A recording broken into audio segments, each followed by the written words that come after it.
Assalamualaikum warahmatullahi wabarakatuh. Yang terhormat Ibu Insyurah Putika Dea, SEMA, selaku dosen pengampu mata kuliah Sistem Informasi Manajemen, dan teman-teman semuanya. Kali ini, kelompok kami akan menganalisis mengenai 3 soal kuis yang telah diberikan oleh Bu Insyi. Untuk soal yang pertama, kita akan membahas mengenai Nusantara Snack Food atau NSF, merupakan produsen makanan ringan di Indonesia yang berdiri sejak 1988 dan kini memiliki 10 distribution center. NSF ini melakukan penjualan melalui langsung atau hybrid, digital, B2B, B2C melalui marketplace dan sudah menggunakan software akuntansi. Adapun beberapa masalah operasional di NSF ini, yang pertama yaitu divisi penjualan masih menggunakan spreadsheet, sedangkan divisi gudang sudah mencatat stok secara manual. Promosi dan diskon belum terukur profitabilitasnya.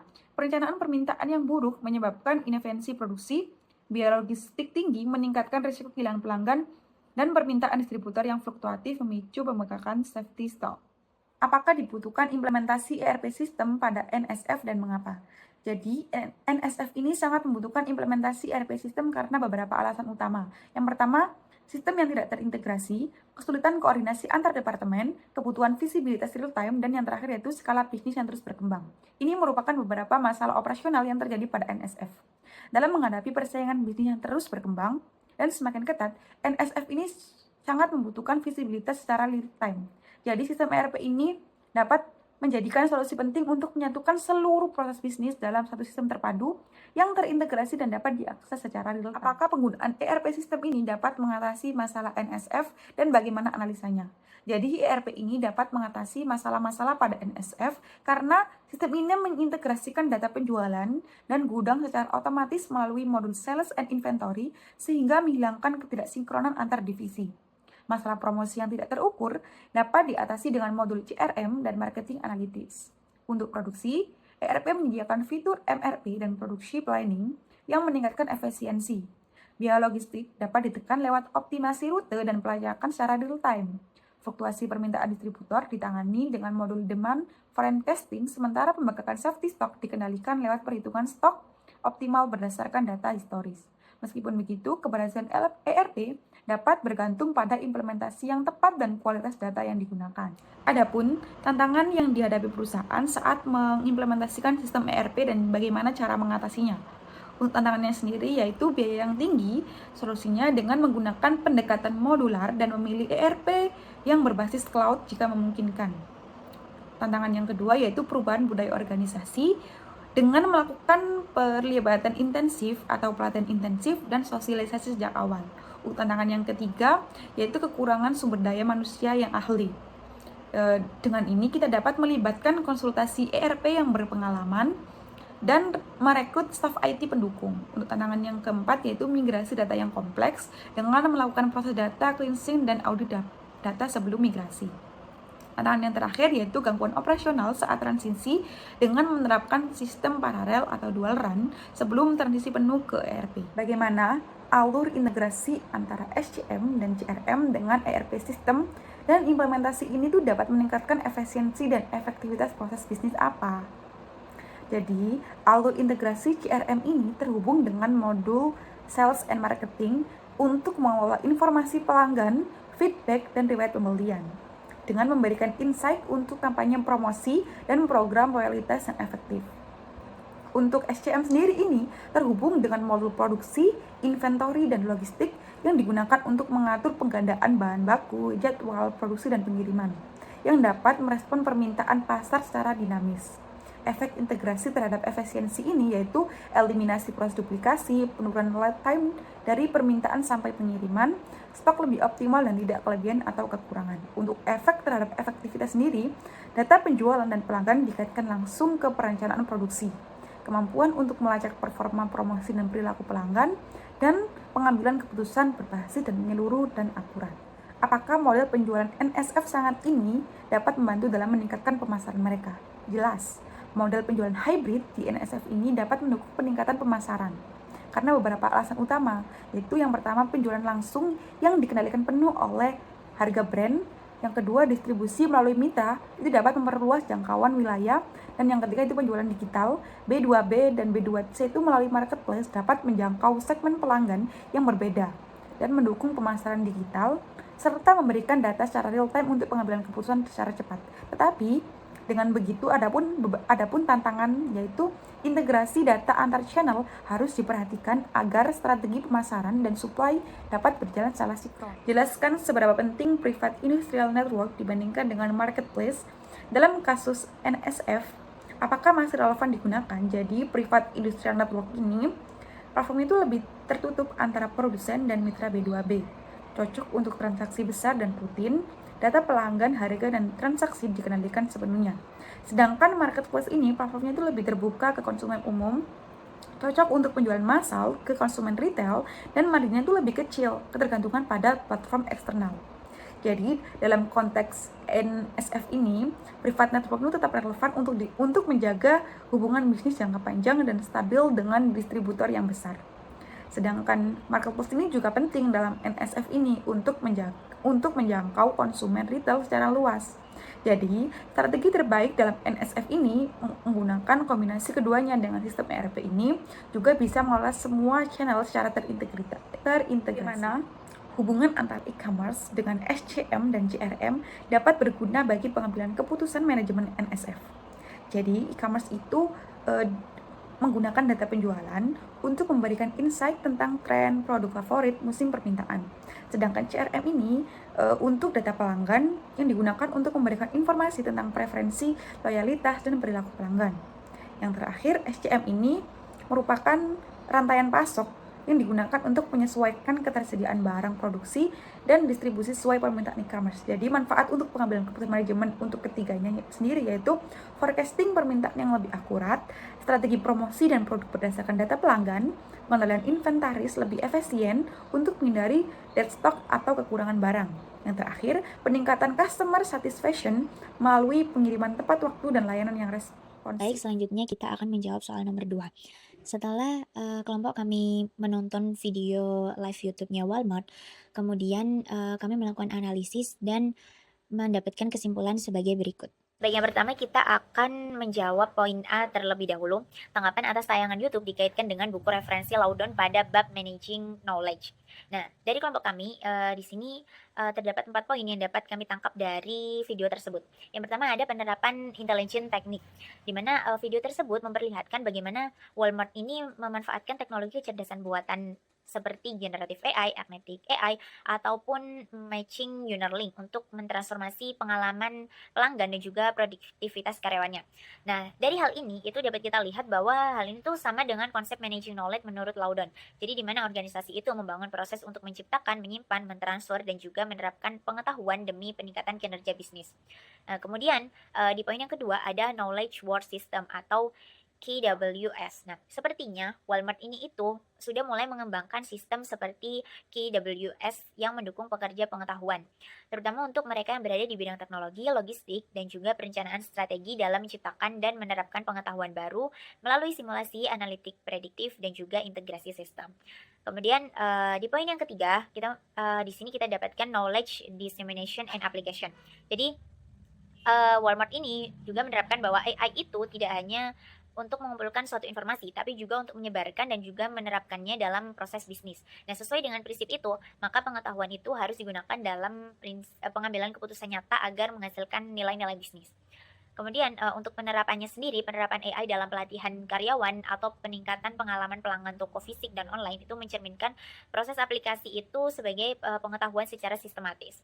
Kemudian di poin selanjutnya kita dapat mengetahui di sini ada organization learning. Jadi di mana transformasi digital Walmart ini menunjukkan bahwa mereka adalah organisasi pembelajaran yang dapat beradaptasi dengan lingkungan melalui pengalaman, eksperimen, maupun dari umpan balik pelanggan. Nah, sesuai dengan konsep organization learning itu sendiri yang dijelaskan di buku Loudon itu sebagai inti dari manajemen pengetahuan yang efektif. Nah, menurut kami Walmart itu dengan inisiatif AI-nya ini tadi sudah menunjukkan implementasi nyata dari teori management knowledge dalam buku karya Loudon itu tadi. Karena di sini mereka itu tidak hanya berfokus pada teknologi, tetapi juga menyambungkan dengan proses manajerial dan juga budaya organisasi untuk menciptakan nilai dari pengetahuan. Dan dari hal ini membuktikan bahwa managing knowledge adalah perpaduan antara sistem informasi dan strategi bisnis. Jadi bukan hanya sekedar teknologi. Baik, soal selanjutnya yaitu menurut Anda implementasi AI tersebut apa sudah tepat digunakan oleh Walmart dan mengapa? Jadi menurut saya implementasi AI tersebut itu sudah tepat digunakan oleh Walmart karena bisa dilihat dari beberapa perspektif, yaitu meningkatkan efisiensi operasional. Jadi teknologi AI itu berperan penting dalam meningkatkan efisiensi operasional perusahaan dengan cara mengotomatiskan berbagai tugas rutin, mengoptimalkan distribusi barang, serta memperbaiki pengelolaan inventaris. Nah, dalam buku Laudan sendiri sudah dijelaskan bahwa sistem informasi seperti AI bisa membantu perusahaan untuk mencapai operational excellence, yaitu melalui pengurangan biaya dan peningkatan produktivitas kerja secara keseluruhan. Lalu yang kedua, meningkatkan kepuasan dan pengalaman pelanggan. Jadi teknologi AI bisa meningkatkan kepuasan dan pengalaman pelanggan dengan memberikan rekomendasi produk yang sudah dipersonalisasi, lalu menyediakan layanan yang lebih cepat dan responsif melalui chatbot, serta menghadirkan pengalaman belanja yang lebih praktis dan menarik. Nah, hal ini tuh selaras dengan pentingnya customer intimacy, yaitu kedekatan dengan pelanggan yang bisa dibangun melalui pemanfaatan sistem informasi. Lalu yang ketiga yaitu mendukung pengambilan keputusan yang lebih akurat. Jadi dengan kemampuannya menganalisis data dalam jumlah besar, AI bisa mengungkap pola, tren, dan peluang bisnis yang sulit dilihat secara manual.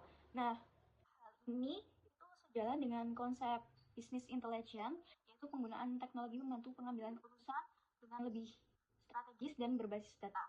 Lalu, selanjutnya memberi keunggulan kompetitif, yaitu pengguna AI memungkinkan Walmart menciptakan pembeda dari pesaing, menawarkan nilai lebih kepada pelanggan, serta memperkuat posisi di pasar melalui hambatan masuk yang lebih tinggi. Nah, menurut Laudan sendiri, sistem informasi juga digunakan untuk memperoleh competitive advantage lewat strategi seperti diferensiasi produk dan efisiensi bahan biaya. Lalu, Walmart memanfaatkan AI tidak hanya untuk efisiensi bisnis internal, tetapi juga memberikan dampak sosial global. Contohnya itu dukungan terhadap inisiatif AI di India yang meningkatkan layanan pemerintah dan sektor pertanian. Nah, di sisi pelanggan, aplikasi seperti Scan and Go meningkatkan kenyamanan dan kecepatan dalam berbelanja. Hal ini menunjukkan bahwa penggunaan AI mendukung visi Walmart, yaitu melayani pelanggan dengan lebih baik dan bertanggung jawab secara sosial. Soal nomor 2, poin C, yaitu apakah pengembangan AI ini berhubungan dengan efisiensi proses bisnis. Jadi Walmart menggunakan teknologi AI untuk mempercepat dan mempermudah berbagai proses bisnis. Jadi dapat disimpulkan bahwa pengembangan AI ini berhubungan dengan efisiensi proses bisnis. Buktinya yang pertama, misalnya perusahaan memanfaatkan algoritma machine learning untuk memprediksi permintaan barang secara lebih akurat. Nah, dengan ini Walmart itu dapat memastikan barang tersedia dalam jumlah yang tepat, sehingga mengurangi risiko kehabisan stok maupun kelebihan persediaan.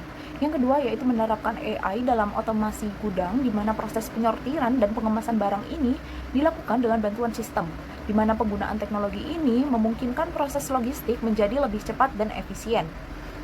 Yang ketiga yaitu memanfaatkan AI untuk mengoptimalisasi rute pengiriman, sehingga waktu tempuh dan penggunaan bahan bakar dapat diminimalkan. Nah, hal ini itu berdampak langsung pada efisiensi operasional, sehingga menurunkan biaya logistik dan memastikan pesanan sampai dengan tepat waktu. Pertanyaan selanjutnya yaitu bagaimana hubungan pengembangan AI dengan konsep SCM dan CRM. Yang pertama yaitu hubungannya dengan Supply Chain Management atau SCM. Jadi dalam konteks manajemen rantai pasok, AI ini membantu Walmart dalam menjalin hubungan yang lebih efektif dengan pemasok. Yang pertama yaitu penggunaan chatbot berbasis AI untuk melakukan negosiasi dengan pemasok, sehingga proses perjanjian dan penyusunan kontrak menjadi lebih cepat dan efisien. Yang kedua yaitu diversifikasi pemasok dipertimbangkan dengan melibatkan berbagai mitra dari wilayah yang berbeda. Nah, dengan strategi ini bertujuan untuk meningkatkan ketahanan rantai pasok dan mengurangi risiko apabila terjadi gangguan. Yang ketiga yaitu pelacakan keberlanjutan dengan memanfaatkan sistem berbasis AI. Nah, ini memungkinkan perusahaan untuk memastikan seluruh aktivitas rantai pasok itu mematuhi prinsip keberlanjutan. Yang kedua, hubungannya dengan Customer Relationship Management atau CRM. Jadi penerapan AI di Walmart ini juga sangat erat kaitannya dengan manajemen hubungan pelanggan. Yang pertama yaitu penggunaan sistem AI seperti Sparky yang mampu merespons pertanyaan pelanggan dengan cepat dan akurat. Teknologi ini meningkatkan pengalaman belanja yang lebih interaktif dan responsif. Yang kedua yaitu pemanfaatan data pelanggan untuk memberikan rekomendasi produk yang lebih personal dan relevan.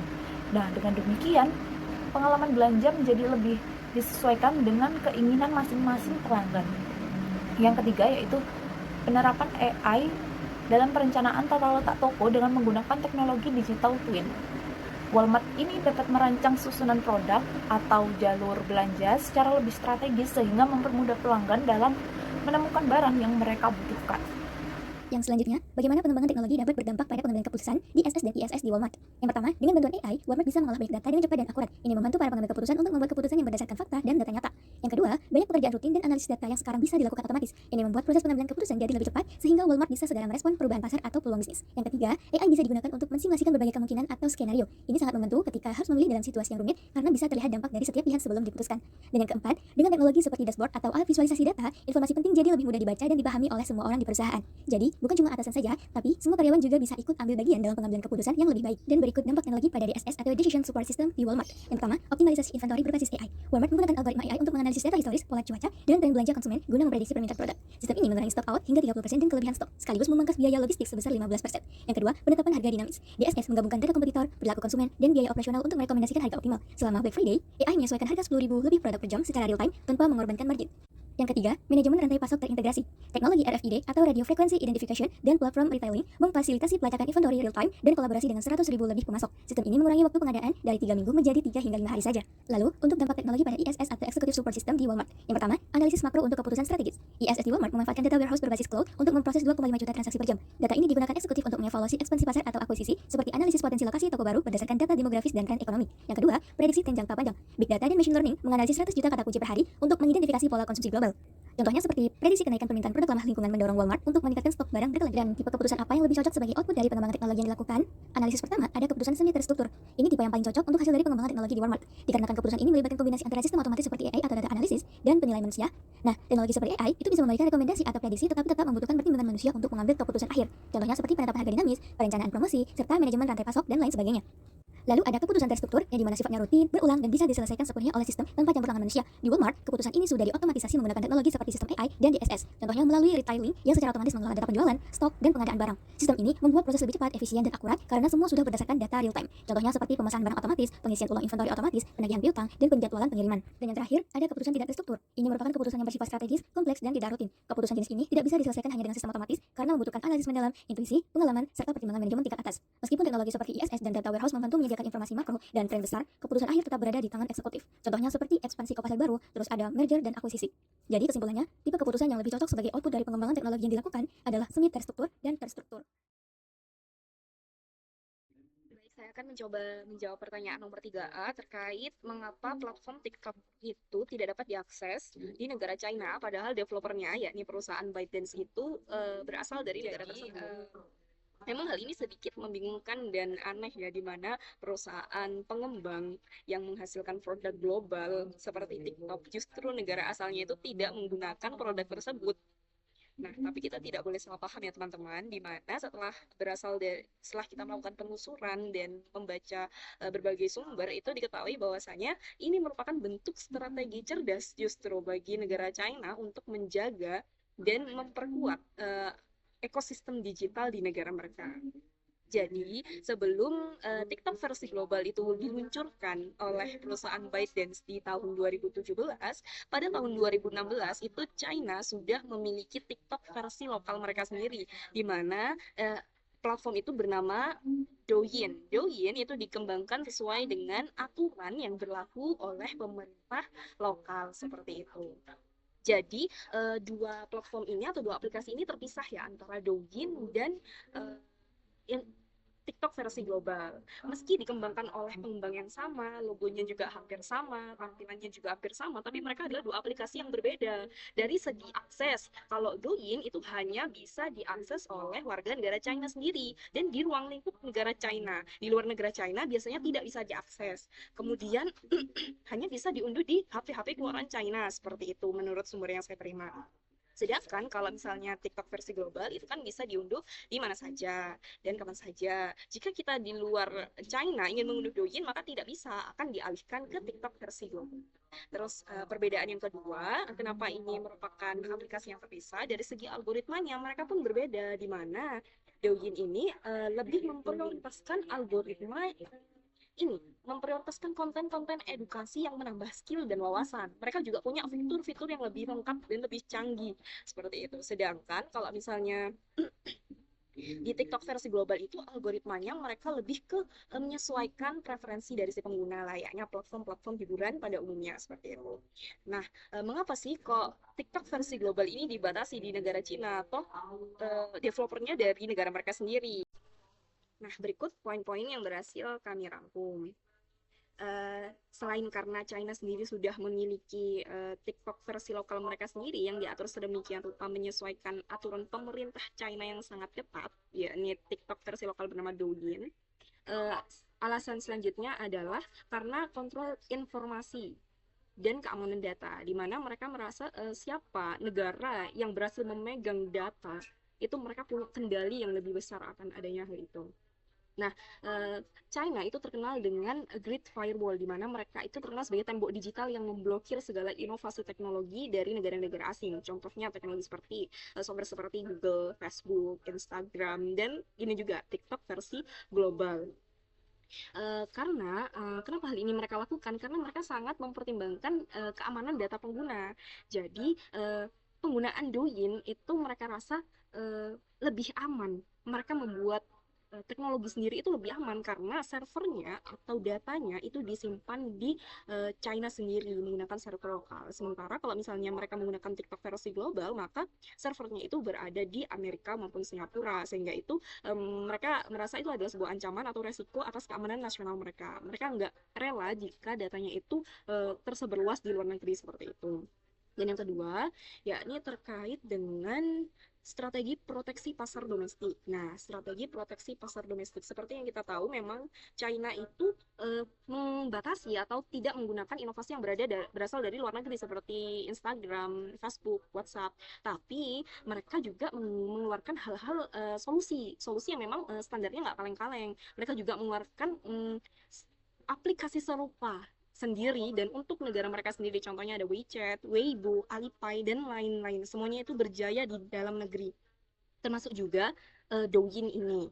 Nah, kalau misalnya TikTok versi global ini masuk ke China, dikhawatirkan pemerintah itu khawatir hal ini adanya perusahaan asing dan perusahaan China yang sudah go internasional itu akan merusak pasar domestik.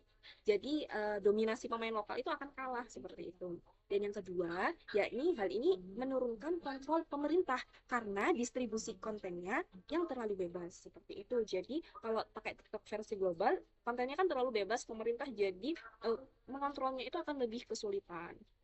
Dan yang dan yang ketiga, yakni kepentingan ideologis. Jadi Douyin itu dibuat pemerintah China nggak hanya sebagai konten hiburan, aplikasi hiburan aja, tapi benar-benar di dalamnya ada naratif shaping yang kuat, di mana konten-konten berisi nilai-nilai sosialisme, dorongan nasionalisme, edukasi politik untuk generasi muda, berbeda dengan TikTok yang berada di versi global seperti itu. Nah, dan yang terakhir adalah kontrol terhadap generasi muda. Jadi di dalam Douyin sendiri itu ada kayak fitur di mana pemerintah di mana Douyin itu maksimal memberikan waktu untuk generasi mudanya 40 menit untuk akses. Jadi seperti itu untuk jawaban nomor 3.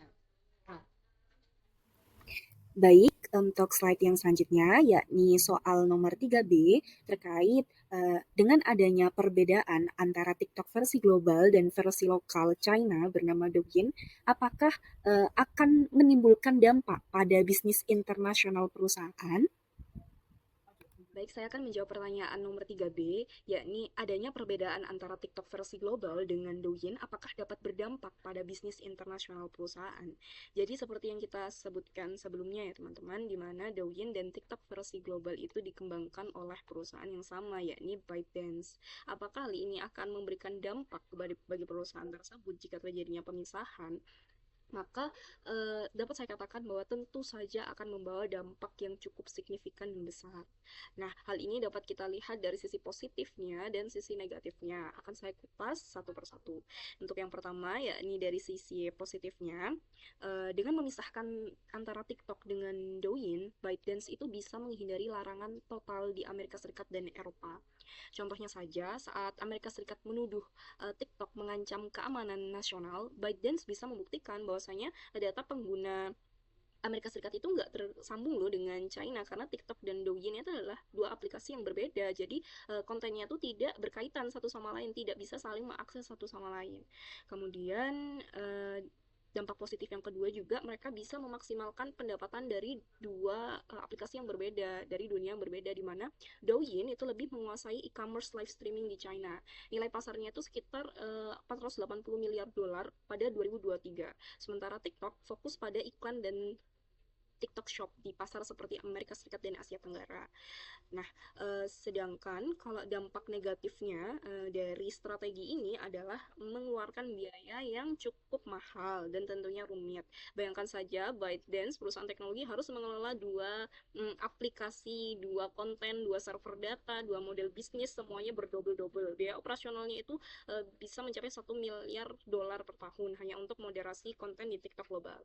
Bisnis mereka, ya, dampak negatif yang kedua, yakni bisnis mereka juga rentan jadi korban perang antara Amerika Serikat dengan China. Contohnya saat India melarang TikTok pada tahun 2020 bukan karena masalah teknis tapi sebagai bagian dari pembalasan ke China. Ini bukti bahwa geopolitik bisa menghancurkan pasar dalam semalam. Kurang lebih seperti itu untuk jawaban yang nomor 3. Jadi bisa kita simpulkan bahwa pemisahan TikTok dan Douyin itu bukan sekedar soal teknis aplikasi, tapi soal strategi bisnis besar yang tujuannya adalah menyeimbangkan antara tuntutan lokal dan ambisi global. Baik, selanjutnya kita masuk ke soal nomor 3C. Ini terkait apa yang harus manajemen dan organisasi pertimbangkan jika ingin mengembangkan e-commerce di pasar Cina, mengingat TikTok merupakan salah satu platform sosial media yang juga digunakan untuk e-commerce, bahkan telah bekerja sama dengan marketplace untuk memudahkan pembeli yang merupakan pengguna TikTok. Jadi seperti yang kita tahu bahwa China merupakan negara yang dikenal dengan pasar e-commerce terbesar di dunia. Tapi selain itu dia juga terkenal salah satu yang paling kompleks. Untuk itu, agar kita bisa sukses di sana, perusahaan tidak cukup hanya membawa produk yang bagus saja, tetapi mereka juga harus paham konteks lokal. Nah, pada slide ini saya akan coba menyajikan 5 poin yang menjadi kunci keberhasilan dan akan saya coba bahas satu persatu. Untuk yang pertama, yakni memahami dinamika pasar dan regulasi. Pertama, kita harus tahu dulu bahwa China punya regulasi yang sangat ketat, mulai dari perlindungan data hingga kebijakan e-commerce lintas negara. Perusahaan asing harus patuh pada aturan seperti Cyber Security Law dan Personal Information Protection Law. Selain itu, ada aturan pajak dan lisensi khusus untuk aktivitas e-commerce lintas negara atau yang dikenal sebagai cross-border e-commerce. Dan yang kedua, yakni memaksimalkan potensi Douyin sebagai social commerce. Douyin, versi TikTok di China, bukan cuma platform hiburan, tetapi juga mesin belanja. Banyak sekali fitur-fitur yang berada di sana seperti live stream shopping, tautan ke produk, dan kerjasama dengan marketplace lokal, dan bisa dimanfaatkan untuk mendorong penjualan. Brand yang ingin masuk ke pasar China sangat disarankan untuk bekerja sama dengan influencer lokal, karena mereka punya pengaruh besar terhadap keputusan konsumen. Dan yang ketiga, terhubung dengan ekosistem lokal. Jangan berpikir bisa berdiri di pasar China dengan sendiri, mandiri. Kita perlu menjalin kemitraan strategis baik dengan marketplace lokal seperti Taobao dan Douyin maupun dengan layanan logistik seperti SF Express. Nah, kita juga jangan lupa untuk menyediakan sistem pembayaran yang sesuai, bekerja sama mengintegrasikannya dengan sistem dompet digital seperti Alipay atau WeChat Pay, karena ini yang paling umum digunakan oleh mereka. Dan yang keempat adalah adaptasi budaya dan konten lokal. Konten yang berhasil di negara lain belum tentu sukses di negara China. Jadi kita harus benar-benar paham budaya lokal dan tren viral di Douyin itu seperti apa. Event belanja besar seperti Singles Days itu kapan, kayak gitu. Kontennya harus kita sesuaikan dari segi bahasa, gaya visual, hingga cara penyampaiannya. Kemudian yang kelima, ada membangun kepercayaan konsumen. Konsumen China itu sangat amat peduli pada reputasi online. Jadi ulasan, rating, transparansi itu sangat berpengaruh terhadap keputusan mereka. Selain kualitas produk, sertifikasi resmi dan jaminan keaslian produk juga bisa meningkatkan kepercayaan mereka. Nah, ada sedikit tambahan, ke-6 dan ke-7, yakni menghadapi persaingan ketat dan inovasi. Pasar China saat ini sangat kompetitif, karena itu penting bagi kita untuk memiliki keunikan baik dari segi produk maupun cara pemasaran. Seperti itu. Kemudian yang ketujuh itu ada strategi cross-border e-commerce. Untuk perusahaan asing bisa memanfaatkan platform seperti Tmall Global atau zona perdagangan bebas. Kurang lebih seperti itu, poin 1 hingga 7. Jadi bisa kita simpulkan bahwa masuk ke pasar China itu bukan hanya perihal menjual produk saja, tapi bagaimana kita untuk beradaptasi, membangun relasi, dan memahami budaya digital lokal. Platform seperti Douyin milik China punya potensi besar, tapi kita sebagai perusahaan asing butuh pendekatan strategis dan sensitif terhadap konteks lokal tersebut. Sekian analisis dari kami, kurang lebihnya mohon maaf. Wassalamualaikum warahmatullahi wabarakatuh.